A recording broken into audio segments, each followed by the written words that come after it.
అందరికీ తెలుసు కదా, రీసెంట్గా CM Jaganmohan Reddy YCP party యొక్క మేనిఫెస్టోని రిలీజ్ చేయడం జరిగింది కదా. ఈ యొక్క మేనిఫెస్టో రిలీజ్ చేసిన సందర్భంగా సీఎం జగన్మోహన్ రెడ్డి ఎలాంటి కొత్త పథకాలకి అయితే ఛాన్స్ ఇవ్వలేదు. ఈ యొక్క కొత్త పథకాలకి ఛాన్స్ ఇవ్వకపోవడం వల్ల ఆ ఎన్నికలో సీఎం జగన్మోహన్ రెడ్డికి ఏమన్నా ఎదురు దెబ్బ తగిలిద్దా అనే వాదనలకి అయితే కొన్ని బలాలు అనిపిస్తున్నాయి. ఎందుకు అంటే దానికి ముఖ్యంగా కారణం మనందరికీ తెలుసు, రీసెంట్గా తెలంగాణ ఎన్నికలు జరిగినాయి. తెలంగాణ ఎన్నికలు జరిగినప్పుడు అధికార బీఆర్ఎస్ పార్టీ ప్రజలకి ఎలాంటి కొత్త పథకాలు అయితే ప్రకటించడం జరగలేదు. దానివల్ల ఏంటి అంటే రాబోయే ఎన్నికల్లో తాము ఎలా అయినా గెలుస్తామనే ధీమాతో ఎలాంటి పథకాలు అయితే బీఆర్ఎస్ పార్టీ ప్రకటించడం జరగలేదు. దాన్ని ఆసరాగా చేసుకున్న ఇటు కాంగ్రెస్ పార్టీ ఉంది కదా, కాంగ్రెస్ పార్టీ 6 గ్యారంటీల పేరుతో ప్రజల్లోకి చాలా బలంగా వెళ్ళే ప్రయత్నాలు చేసింది. ఇలా బలంగా వెళ్ళటం వల్ల ఏం జరిగింది అంటే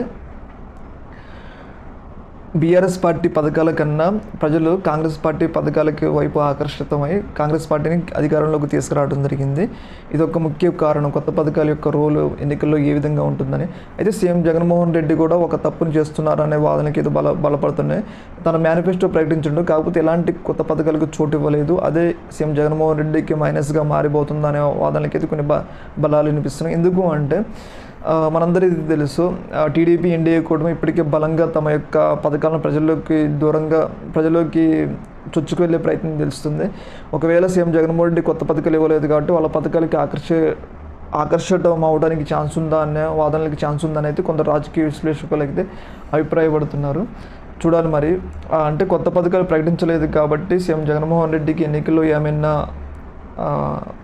ఏమైనా నష్టం జరుగుతుందా వాదనలకి అయితే కొన్ని వినిపిస్తున్నాయి. చూడాలి మరి ఈ యొక్క అంశానికి 2024 ఎన్నికల్లో సమాధానం చెప్తే. ఓకే మరి, థ్యాంక్ యూ.